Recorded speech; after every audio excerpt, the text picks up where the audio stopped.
on the train with $200. He couldn't see any harm in a friendly game of cards. What if the other men were strangers? And take Joe Collins. He's got a nice wife at home. But he met this girl at the bar, and she looked, after the first couple of drinks.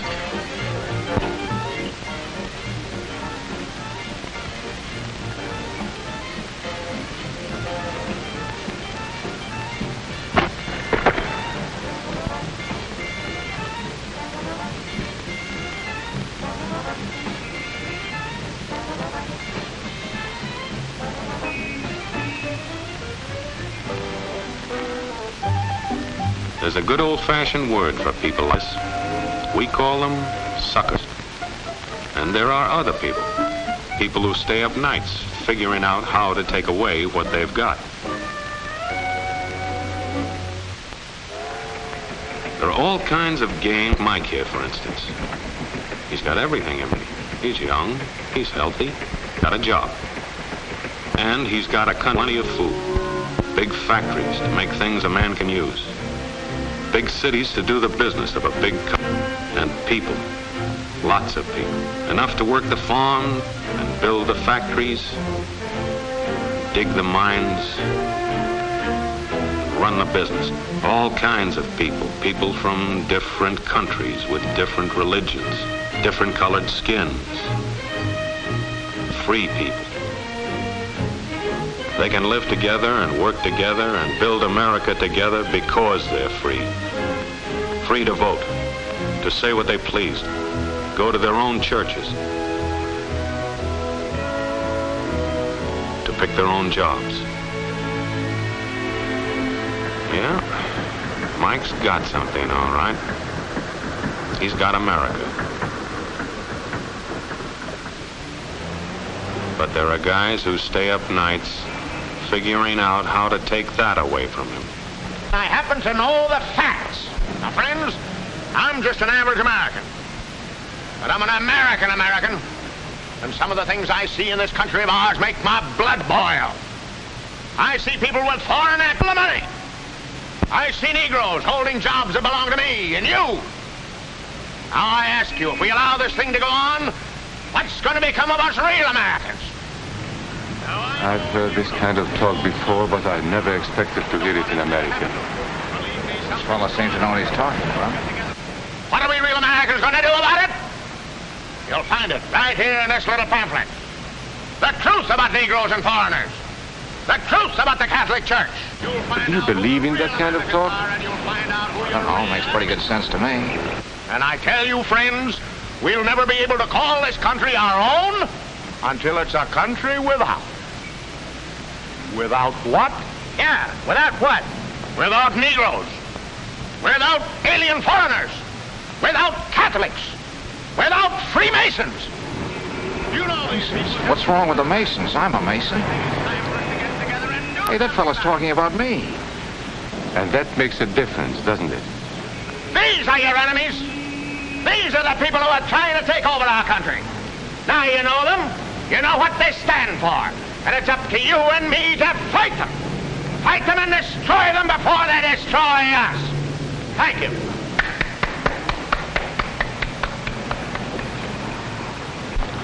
Before he said Masons, you were ready to agree with him. Well, yes, but he was talking about...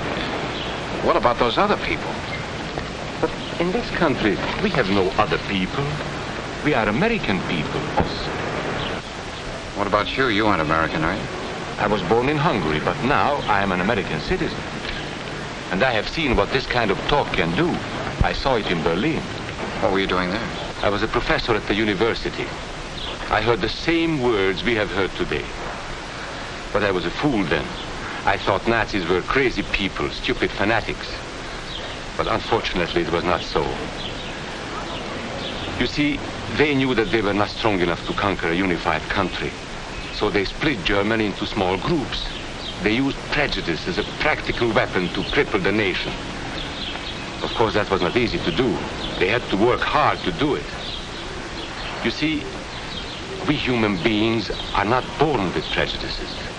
Always they are made for us. Made by someone who wants something. Remember that when you hear this kind of talk. Somebody is going to get something out of it, and it isn't going to be you. This is not classroom theory. I saw it happen. I saw it first in Berlin in 1932. 5 young men that I knew were standing in the crowd listening to the Nazi speaker. Eric was a Catholic. Anton, a student of mine, was a Jew. Heinrich owned a small hardware store. Karl was a farmer. And Hans was an unemployed metal worker. To all you Aryan Germans, I say it is time you inherited the nation which rightfully belongs to you. To you alone belongs the glorious destiny of the greater Germany. The Nazi Party will provide land for the farmer, work for the worker, and profits for the small businessman. Who is getting these things now? The Jew. The Jew who has stolen our nation and our birthright. Who makes all the money and takes all our jobs? The Jew! He must be shunned. He must be ostracized.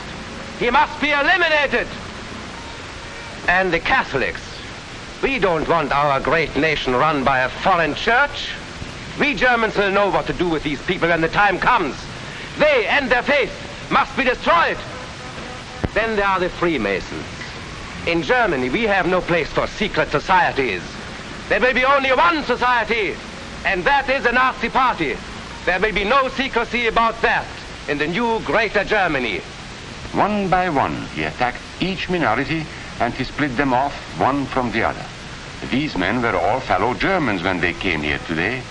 Now they were split into rival groups, suspicious of each other, hating each other. They were being swindled, all of them. But the man who was really being fooled was Hans. He was pure German, according to Nazi standards. To him they promised everything, and he fell for it. That's how Hans became a Superman. They gave him a uniform and they pumped up his ego. He wasn't just a little fellow out of work anymore. He was a member of the master race. Hans and thousands of others like him, all playing a sucker's game. They gambled with other people's liberty, and of course they lost their own. A nation of suckers. Hitler needed these people. There was lots of work to be done. There were trade unions to be smashed, because unions were organized and might offer resistance. There were many political parties in Germany. These the Nazis destroyed. They were determined to smash every organization where people might band together and resist them. There were Jews to be beaten and killed. The Jews were not powerful, but they were a convenient excuse for all the nation's ills. And besides, a Nazi party member could not take over this man's store. Hundreds of Catholics were put in jail because the Catholic Church had strength and could resist the Nazi drive for power. They had split the nation into 100 pieces, and then one by one, they had destroyed the pieces. Over these broken pieces, the Nazis rode into power. One party, one nation, one religion. These men had won their struggle for power. They now ruled all of Germany. But still they had trouble with their oldest and most persistent enemy, the truth. They found that truth does not die easily, and so they decided to abolish truth. One great source of truth is literature, so they burned books, 20 million of them. Many great men in Germany who were spokesmen for truth were jailed or driven from their country. Teachers, writers, scientists. Education was discouraged. In 5 years, college attendance dropped 53%. It was forbidden to listen to a British radio program or read an American newspaper. In Nazi Germany, you had to get your information from Dr. Goebbels. He knew what was best for you. The church was one force in Germany still strong enough to proclaim the truth in public. This Catholic priest was arrested the following day on charges of immorality. The Protestant church also continued to try and fight for truth. The Nazis put this man in a concentration camp. There were others who spoke for truth, and I am proud to say that educators were among them. And what, may I ask, is an Aryan? I don't know myself. But let us see what our present so-called authorities have to say about it. They say he is tall,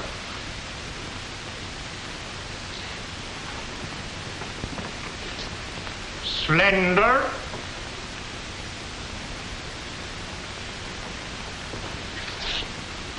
blue-eyed, and blonde. There is no Aryan race. And more important, there is no master race.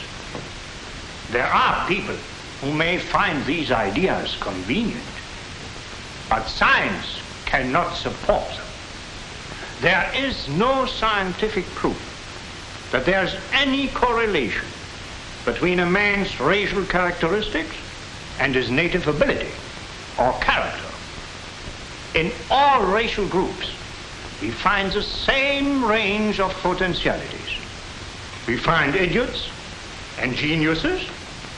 We find criminals and philanthropists. We must judge each man as an individual and not by the color of his skin or his eyes or by the length of his nose.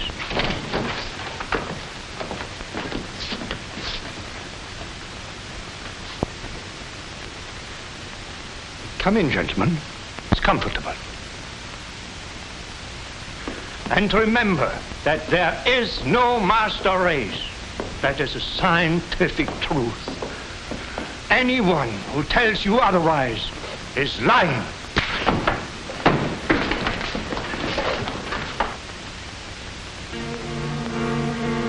And so for all practical purposes, truth had been abolished in Germany. A lot of my German friends wondered what had hit them. How did it happen? Where did it start? It started right here. And this was where it could have been stopped. If those people had stood together, if they had protected each other, they could have resisted the Nazi threat.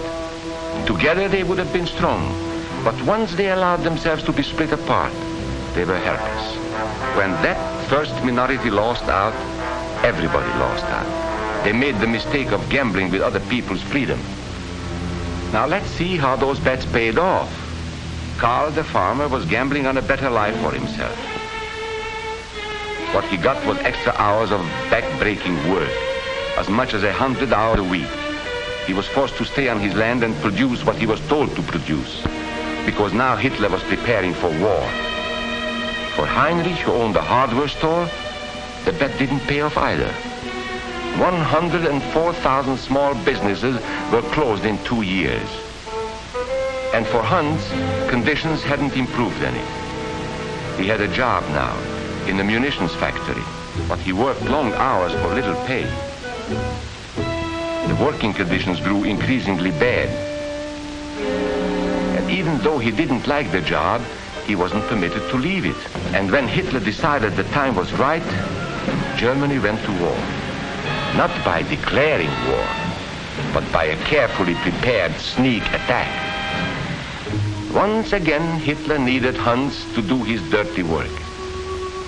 Hans was an expert at brutality this time, and Hitler had decided to use Hans and his brutality against other peoples, the Czechs, the Poles, the French, the Russians.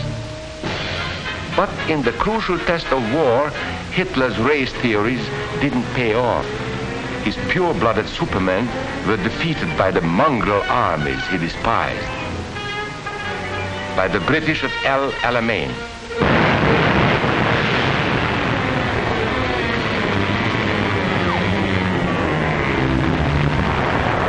by the Russians at Stalingrad,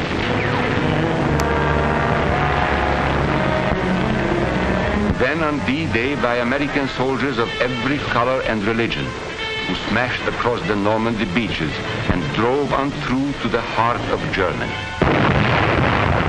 For the misguided Germans who had swallowed the Nazi bait, the Nazi game did not pay off. The continent of Europe was strewn with millions of German bodies, pure Aryan bodies. Karl, the farmer, was left in the snow outside of Moscow. Heinrich stayed in Italy at Salerno. And Hans, who was going to rule the world, got only a little patch of Normandy that he could call his own. We must never let that happen to us or to our country. We must never let ourselves be divided by race or color or religion, because in this country we all belong to minority groups. I was born in Hungary. You are a Mason. These are minorities. And then you belong to other minority groups too. You are a farmer. You have blue eyes. You go to the Methodist Church. Your right to belong to these minorities is a precious thing. You have a right to be what you are and say what you think, because here we have personal freedom. We have liberty. And these are not just fancy words. This is a practical and priceless way of living. But we must work at it. We must guard everyone's liberty, or we can lose our own.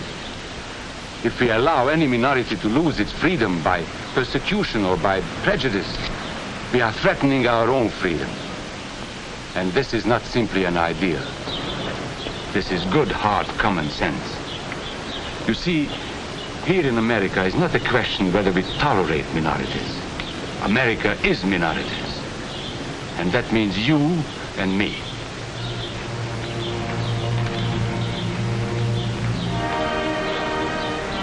So let's not be suckers.